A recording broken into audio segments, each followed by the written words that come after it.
Hey, we're going to talk about a very important technique of integration known as substitution.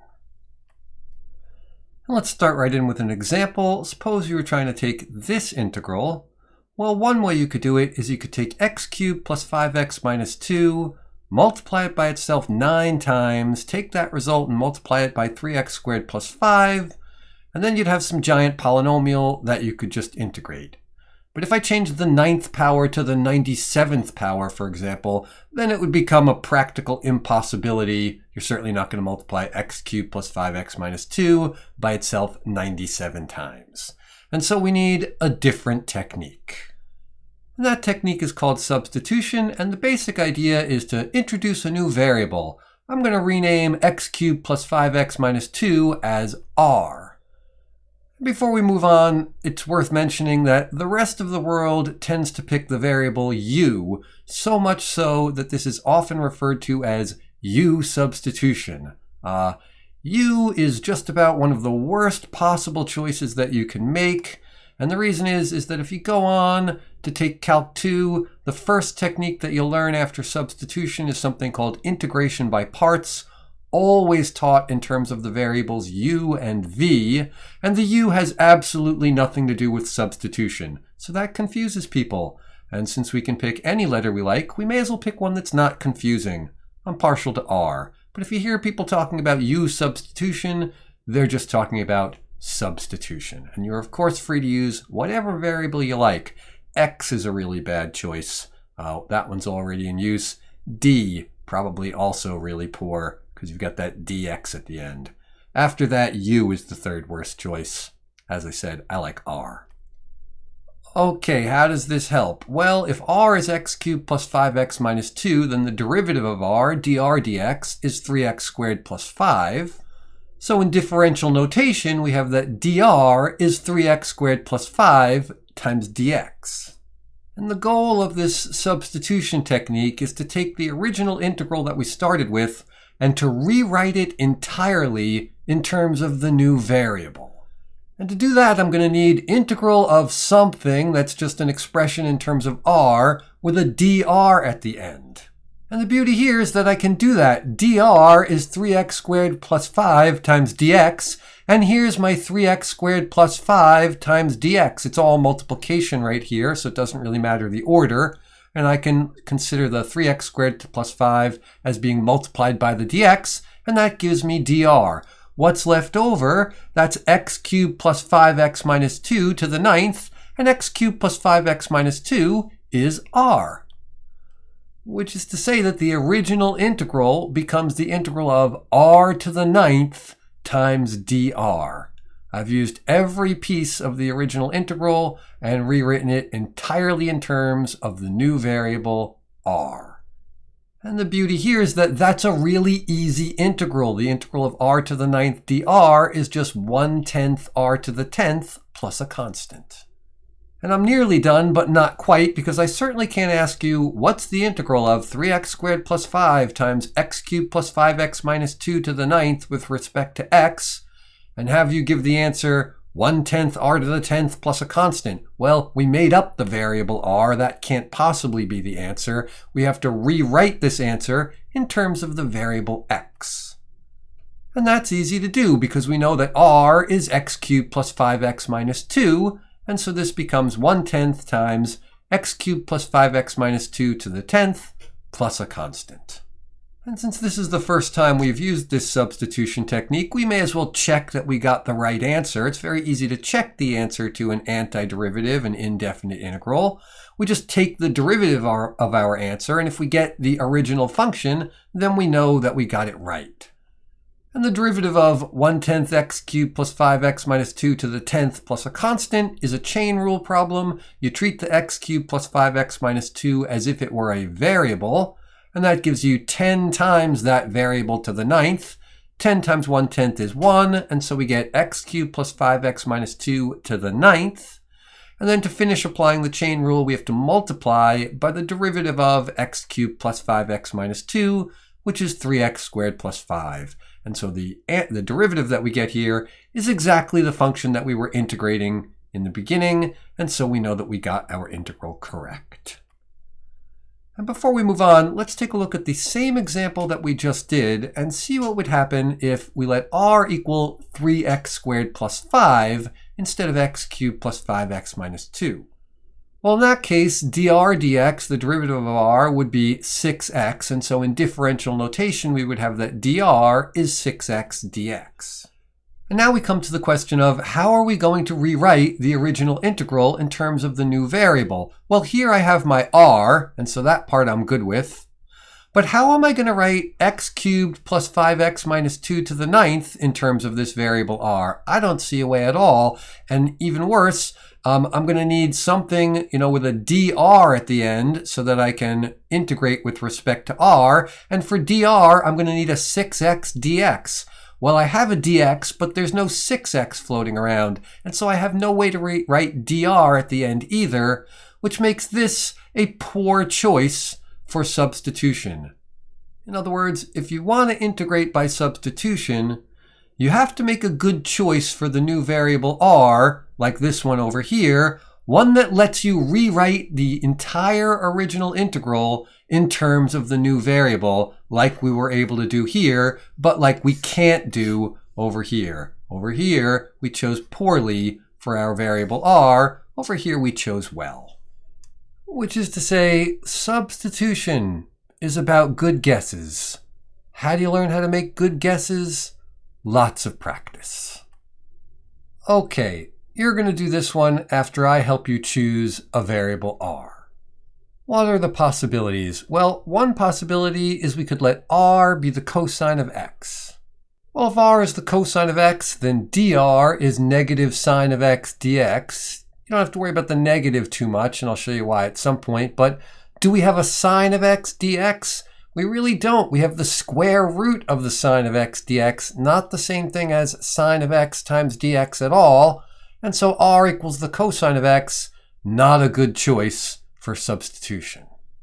Here's another attractive possibility. We could let r be the square root of the sine of x. And since we're going to need its derivative, we may as well write that as sine of x to the 1/2 power.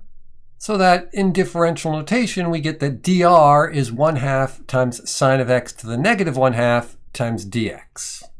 Or rewriting that slightly, dr is 1 over 2 times the square root of sine of x times dx. Do we have a 1 over 2 times the square root of sine of x times dx? Absolutely not. And so that's also a poor choice for r. And just about the only thing that's left that makes any sense would be to let r equal the sine of x, in which case dr is the cosine of x times dx, and woohoo, here's cosine of x times dx, and so r equals the sine of x is an excellent choice. Okay, you go ahead, start with r equals the sine of x, and see if you can finish the integration of this problem. Which is to say, pause the video, work on it yourself, and when you're ready, start it back up again. Okay, we let r be the sine of x so that dr is the cosine of x dx. And then the original integral becomes the integral of the square root of r. That's this part right here. Square root of sine of x is the square root of r. And then how did I write dr? Well, dr is the cosine of x times dx. And that's everything that's left. Cosine of x times dx, that's our dr. And so it becomes the integral of the square root of r times dr. And after rewriting that as the integral of r to the 1/2 times dr, it becomes a very easy integral. You add 1 to the exponent, 1/2 plus 1 is 3/2, and so we get r to the 3/2 divided by 3/2 plus a constant. And dividing by 3/2 is the same thing as multiplying by 2/3. And so in the end, after we replace the r with the sine of x, because r is equal to the sine of x, we get 2/3 times the sine of x to the 3/2 plus a constant. And it was fine just like that, not that you have to rewrite it, but you should understand that the sine of x to the 3/2 is the square root of the sine cubed x. Okay, you try these two on your own, pause the video, work them out. When you're ready, start it back up again. Or this first one, if you let r equal x cubed, then dr is 3x squared dx. And that's beautiful because we have a 3x squared dx, so that becomes our dr. And here's our r, so we have the cosine of r right there. Which is to say that I can rewrite the original integral entirely in terms of the new variable as the integral of the cosine of r times dr. And that's an easy integral. The integral of the cosine of r is the sine of r, because the derivative of the sine of r is the cosine of r, and so we get sine of r plus a constant. And since r is equal to x cubed, this is the sine of x cubed plus a constant. And if you wanted to check your work, you could certainly take the derivative of this, and you would get the function that we were originally integrating.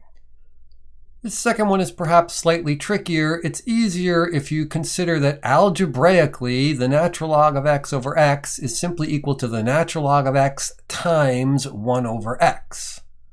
And that hopefully makes the appropriate substitution more apparent. If we let r be equal to the natural log of x, then in differential notation, dr is 1 over x dx.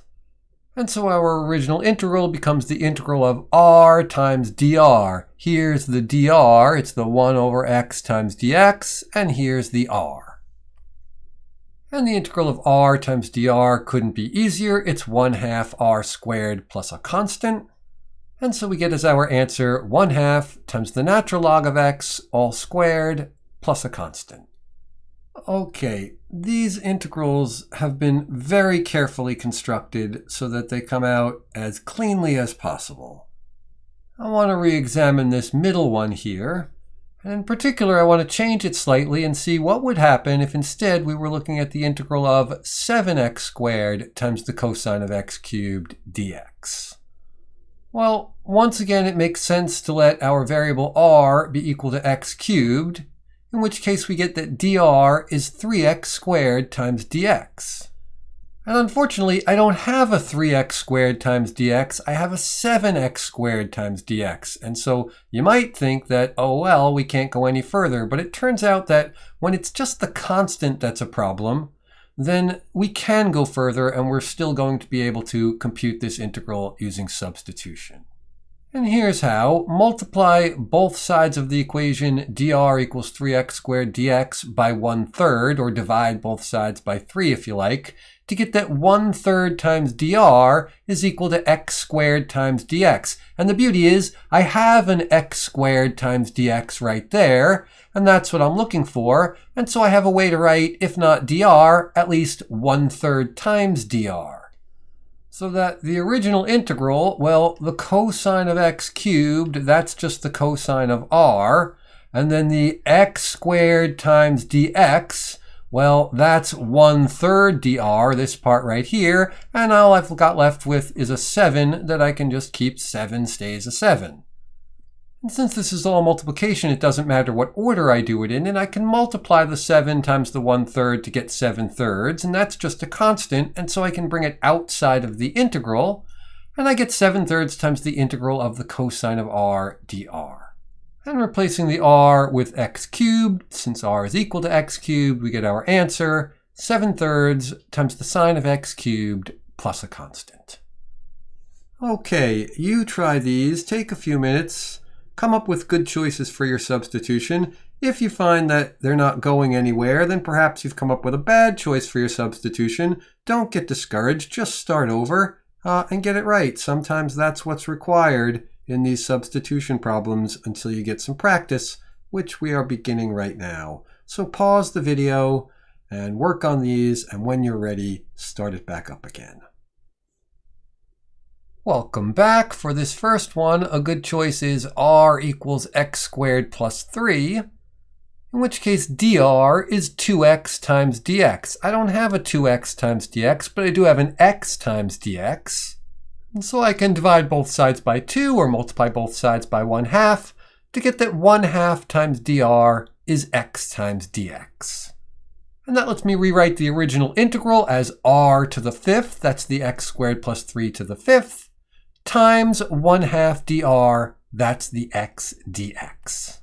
And I'll usually skip this step right here because since we can pull the 1/2 outside of the integral because it's a constant, I'll usually go straight to rewriting it like that. In other words, yes, the x times dx is 1/2 times dr, but I have no problem writing the 1/2 over here and the dr over there. as my first step. You don't have to. If you're more comfortable writing this step first, then certainly go ahead. In any case, this is an easy integral. The integral of r to the 5th is 1/6 r to the 6th. And when you multiply 1/2 times 1/6, you get a 12th. So this is 1/12 r to the 6th plus a constant. And replacing the r with x squared plus 3, we get our final answer, 1/12 x squared plus 3 to the 6th plus a constant. Okay, moving on to this next one, we start by letting our variable r equal x cubed plus 1. In which case, in differential notation, dr is 3x squared times dx. I don't have a 3x squared times dx, but I do have an x squared times dx, so I can divide both sides by 3 to get that 1/3 dr is equal to x squared dx. And now I'm in great shape to rewrite the original integral entirely in terms of this new variable. We get that the integral of x squared over x cubed plus 1 dx is 1/3 times the integral of 1 over r dr. The 1/3 dr comes from this x squared dx. That gives us the 1/3 times dr from this equation right here. And then what's left is the x cubed plus 1 in the denominator, and that's the 1 over r. And that's an easy integral. The integral of 1 over r is the natural log of the absolute value of r. So we get 1/3 the natural log of the absolute value of r plus a constant. And replacing the r with x cubed plus 1, we have 1/3 the natural log of the absolute value of x cubed plus 1 plus a constant. This last one is fairly simple, but also ridiculously common. If it was just the integral of e to the x, you would know how to integrate that. That's just e to the x, but it's not. It's e to some function. This is a substitution problem. And hopefully you decided to set r equal to 4x. If you didn't, you might want to pause the video and complete the problem with r equal to 4x. In any case, I'm just going to keep going. Since r is 4x, then in differential notation, we have that dr is 4 times dx.